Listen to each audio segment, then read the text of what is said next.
tycoon and a Ghanaian economist and elder statesman in this week's Rendezvous. Hello and a warm welcome to this special series of Rendezvous Africa with me, Zainab Badawi, coming to you from Arusha in Tanzania at the foothills of Mount Meru in the heart of the Serengeti. And waiting in our very green room, Isis Nyongo, one of Kenya's technology businesswomen. She was the face of Google Africa until recently. She's now in the mobile phone advertising business. Abdurrashid Duale from Somalia is CEO of Dahabshiil, one of the most successful international money transfer businesses in Africa. And we have one of Africa's most respected elder statesmen, Kantinke Kwame Fojo from Ghana, which has the fastest growing economy on the continent. That's all coming up here on Rendezvous.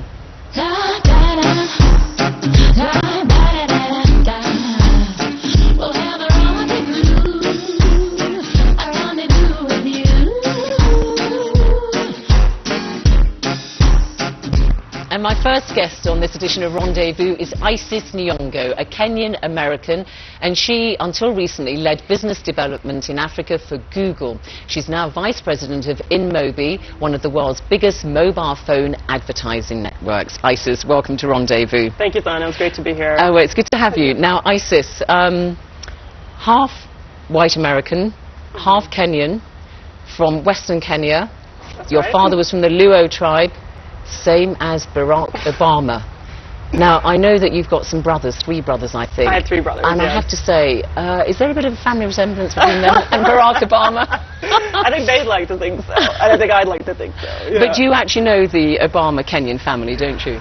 Not personally, but the families are from the same region, and my brothers went to school with his half-brothers, so, you know, there is some connection there. But you've also visited Obama's grandmother, who comes from pretty much where your father comes from. Quite recently, in fact, yeah. So sat down with Mama Sarah Obama, and it was amazing, you know, to hear some old stories and get a feel for his family. And am I being very unoriginal by bringing this up? When Barack Obama became president, did people start saying, oh, because your mother's from Michigan, isn't she? My mother's from Michigan, and I have to say, one really quite funny thing is, normally in the States, when I explain that I'm Kenyan American, it used to be kind of a confusing thing to people, and so I was in a cab in New York some years when he was running, and when I started explaining, he just said, "You're exactly like Obama," and I was like, you know what, this has made my life so much simpler. That's you know? no bad thing, is it? Yeah, I mean... Now, I mean, I've lost track of all the accolades that you've received. You're sort of like, you know, one of the 10 most powerful ICT women in Africa and one of Africa's most influential people under the age of 40 and so on and so forth. But technology for you is very, very important, working in ICT. But why do you think it really is the future of Africa? I really believe in technology as a tool of transformation. You see it in so many different ways, and that's why, particularly working in the mobile sector, I see it, you know, the future of Africa very much linked to technology, just as kind of a lot of the current growth that we've seen in the past 10 years is. So now in Kenya, which is where you're based, there are 40 million Kenyans, and I know there's something like 22 million Kenyans have access to a mobile phone and use it. Now, how does that help you to conduct your business? What kind of things are you doing? Specifically, what we do is mobile advertising on the phone. So we enable advertisers, big brands, small brands, you know, companies that are just launching, to actually reach mobile internet users by placing ads onto mobile sites and applications. So you're trying to tap into this big consumer base that we're now told exists in Africa. Right, exactly. I mean, I think one of the unique things about Africa and the mobile is that it is not only the first screen for most Africans, right? You know, you think about other parts of the world, people have easy access to television and computers and etc. Most Africans have not had access to this, right? So the mobile becomes such a central, personal, you know, device that someone owns, that is not only going to be for entertainment, information, education, banking services. It becomes that more central to their lives. You know, we hear a lot about technology and the technology, you know, revolution in Africa and so on. Can technology make Africa and most Africans, if not all, rich?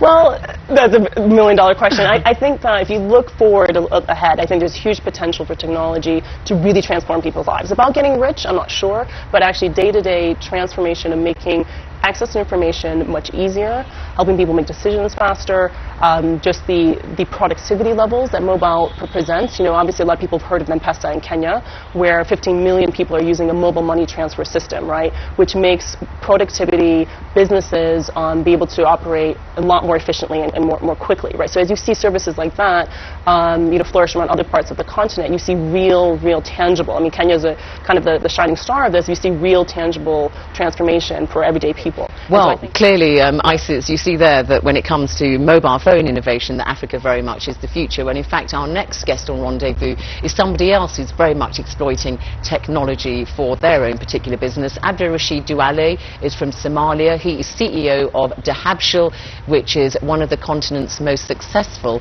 international money transfer companies.